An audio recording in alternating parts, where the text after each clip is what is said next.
राज्यभरात 17,000 जागांसाठी पोलीस भरती ही विविध जिल्ह्यांमध्ये सुरू आहे। मुंबईच्या मरीन ड्राइव्ह परिसरात देखील महिलांची मैदानी परीक्षा ही सुरू झालेली आहे। मात्र या ठिकाणी आपण जर पाहिलं तर महिलांची दुरावस्था या ठिकाणी पाहायला मिळत आहे। कुठलीही व्यवस्था ही प्रशासनाकडून करण्यात आलेली नाही आहे। रात्रभर राज्याच्या कानाकोपऱ्यातून आलेल्या याच महिला भगिनींना याच फुटपाथवरती रात्र काढावी लागत आहे। व्यवस्था नाही आहे, त्याचबरोबर कुठलाही स्वच्छतागृह नाही आहे। अशा अनेक समस्यांना या ठिकाणी महिला उमेदवार या तोंड देताना पाहायला मिळत आहेत।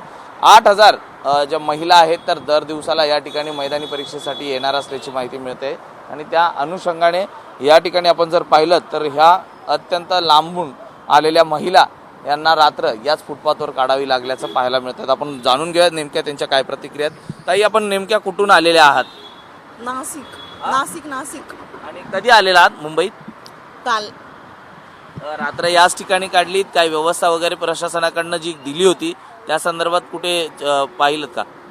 नाही, इथंच होतो आम्ही रात्रभर। मग स्वच्छतागृह किंवा त्या संदर्भात काहीच नाही इथं। हां, इथंच झोपलेलो रात्रभर। ताई काय सांगणार? आपण कुठून आलेला आहात?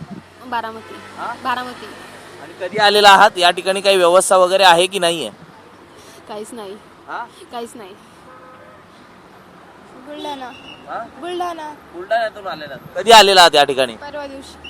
हां? परवा दिवशी आणि परवा दिवसापासून आपण इकडेच आहात की विविध ठिकाणी कुठे थांबलात? इथंच।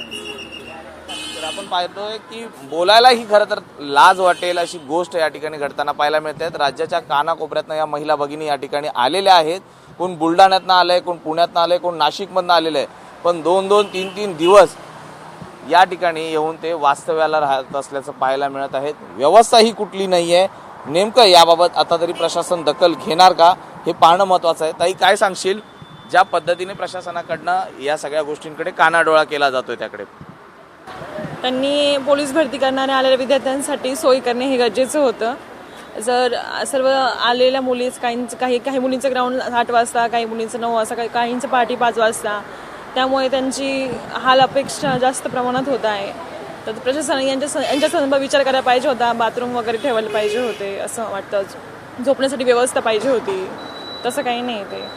पण या ठिकाणी प्रशासनाकडनं सांगण्यात आलं होतं की 3 ठिकाणी शेल्टर होम बांधण्यात आलेले आहेत किंवा त्या ठिकाणी व्यवस्था करण्यात आलेली आहे। शेल्टर होम बांधण्यात आले, पण इथे कुठे नाही दिसलेच नाही आम्हाला कुठे शेल्टर होम बांधण्यात आले। आणि नायगावचं ग्राउंड होतं तिकडे असेल, पण इकडे मरीन लाईनला नाही दिसले आम्हाला कुठेच। त्यामुळे आम्ही स्टेशनलाच थांबलेलो आणि ते फुटपाथवर। तर नोकरीच्या एका ईर्षेपोटी या ठिकाणी राज्याच्या कानाकोपऱ्यातनं आलेल्या ज्या महिला आहेत ते कुठे रेल्वे स्टेशन तर कुठे अशी फुटपाथ या ठिकाणी राहत आहेत। या संदर्भात विरोधी पक्षनेते विजय वडेट्टीवार यांनी देखील एक काल व्हिडिओ पोस्ट केला होता। हे कसं चालणार आणि प्रशासन याला आता तरी जागा होऊन काही उपाययोजना करणार का हे पाहणं महत्त्वाचं राहणार आहे। हा संपूर्ण जर परिसर पाहिला तर या ठिकाणी भरती होत असल्या कारणाने संपूर्ण परिसरातील नागरिक हे मरीन ड्राइव्ह या ठिकाणी थांबलेले आहेत। स्वतःचे कुटुंबीय देखील त्यांच्यासोबत आहेत, कारण महिला आहेत आणि त्यांच्यासोबत कोणतरी असणं गरजेचं आहे। नोकरीसाठी ही धडपड या ठिकाणी त्यांना करावी लागत आहे। व्हिडिओ जर्नलिस्ट अनिल पवारसह मी सूरज सावंत, एबीपी माझा, मुंबई। एबीपी माझा, उघडा डोळे बघा नीट।